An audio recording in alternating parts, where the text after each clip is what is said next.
project on the sympathetic nervous system's response to shock. My name is Debbie Taylor. And I'm Jenkins. So we're going to talk to you today a little bit about the sympathetic nervous system in response to shock. The four types of shock we're going to cover are hypovolemic shock, cardiogenic shock, distributive shock, and obstructive shock. So we have 4 case studies that we're going to review, and this is the first one. In voting, we have a 78-year-old male that's presenting to the emergency department via a private vehicle. He's coming in with his wife. He appears pale and weak. His wife states he's had severe vomiting and diarrhea for 3 days. We've taken his vital signs. His heart rate is 140. Blood pressure is 78 over 36. His respiratory rate is 30. His O2 saturation is at 92%, and his temperature is 99.9%. So what do you think is going on with this patient? Well, first, if he presents to the ER with these vital signs, I'm thinking probably dehydration with a heart rate of 140 and a blood pressure of 78 over 36. I'm going to assess the patient, get any pertinent history from him or his family member if he can't speak. Sir, how you feeling today? Ask him how he's feeling. As I'm doing that, I will be hooking him up to the monitors. I will be supplying supplemental oxygen since his respiratory status, his O2 status is 92%. We'll be gaining IV access to get some of the tests. With shock, there are no real one specific indicator or test that is diagnostic. It's mainly clinical. So we go by the patient's clinical presentation.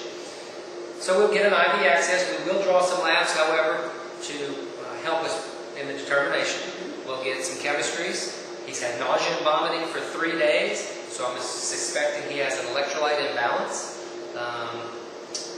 Most likely it's hypovolemic shock. He is in shock because he's not compensated with a heart rate of 140, which is the sympathetic nervous system's response to the shock to make the heart beat faster, try to increase the stroke volume, and try to get that cardiac output up to make do with the lack of volume intravascular.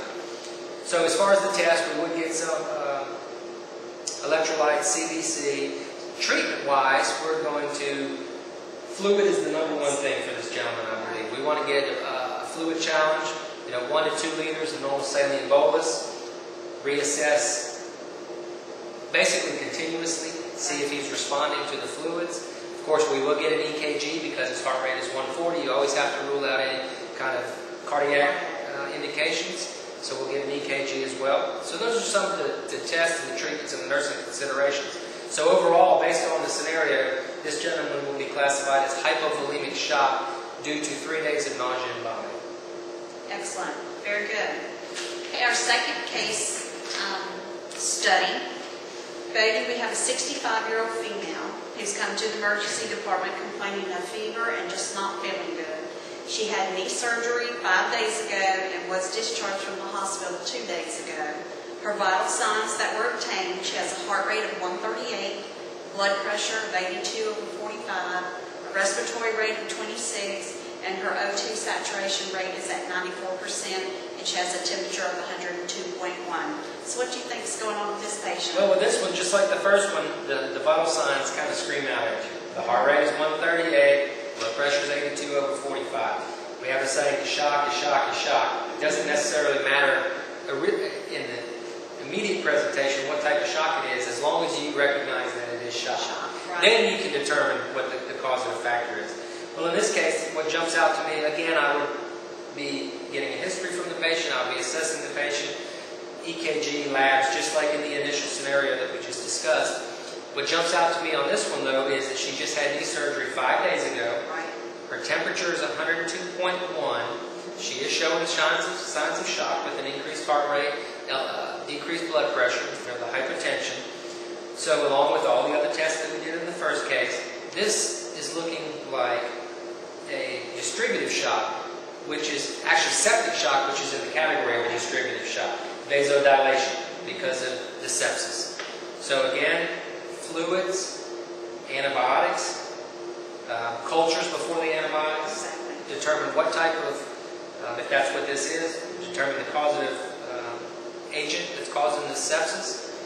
We're going to be treating the sepsis, and if she doesn't respond to fluids, then we could go with a vasoconstrictor to help constrict those vessels to supplement the sympathetic nervous system response if it's not meeting the demands that the sepsis is placing on it. Great. Okay, our third case study. Baby, we have a 55-year-old that's presenting to the emergency department complaining of dizziness and having a hard time catching her breath. She appears to be pale. Her vital signs are heart rate of 32, a blood pressure of 78/48, a respiratory rate of 27. Her O2 saturation rate is at 90%, and she has a 98.7% fever temperature. So, Baby, what do you think is going on with this patient? Okay, dizziness, trouble catching her breath, heart rate of 32. This patient needs to be seen immediately. Yes. From a nursing perspective, of course, goes along with the first two case scenarios. We're going to be hooking them up to the monitor, getting leads on. But in this case, the main piece of this to me is the heart rate is 32. Right. This could or could not be the cause of The symptoms. the symptoms. Okay, we don't know for sure. Most likely it is. So for a nursing consideration in this case, of course I would be speaking with my physician, but I would be placing pacer pads on this patient to prepare to immediately pace, to try to get that heart rate up. Of course we get an EKG. While we're doing this, kind of things happen simultaneously, especially if you have more than one nurse in the area. Also, we could consider atropine, because this is symptomatic bradycardia. If you look at your ACLS guidelines, that would what would be on. So if we paced or give atropine and we got the heart rate up to 50, 60, or if we were pacing and captured at 70, and this remedied her blood pressure, then it's diagnostic for cardiogenic shock. Yes. Due to a bradyarrhythmia. Because if the heart is pumping 32, her sympathetic nervous system is unable to, what's the word I'm looking for? Compensate. Yes, thank you. If it's unable to compensate and we fix that heart rate, that's just telling us right there that she's in cardiogenic shock, and the heart is not able to pump enough to meet the demands because of the low heart rate of only 32. So again, some of the same things as far as prepping the patient, getting labs and all that for tests and treatment. But this one particularly, the heart rate stands out, and hopefully if you fix the heart rate, you're going to fix the signs and symptoms of the shock. Fall into place. Exactly. Great. So that would fall under cardiogenic shock. Okay, our last case study. Baby, we have a 62-year-old male that presents to the emergency department complaining of severe shortness of breath and anxiety. Vital signs obtained are heart rate at 119, a blood pressure at 89/48, a respiratory rate of 34, O2 sats at 88%, and a temperature of 98.7. His wife states that he has no history of asthma, COPD, or anxiety. So what's going on with this patient? Again, he's showing signs of shock. Decreased blood pressure, increased heart rate, all again the sympathetic nervous system response to try to compensate for something that's going on that's not allowing the heart to meet the demands of the body, the oxygen demands of the body. So with this case, he's complaining of severe shortness of breath and anxiety. His oxygen saturation is 88. Again, we'll place him on the monitor, we'll get more of a history, we'll get some supplemental oxygen on him. If 2 liters nasal cannula doesn't help, we may move to a simple face mask or non-rebreather to get his oxygen level up.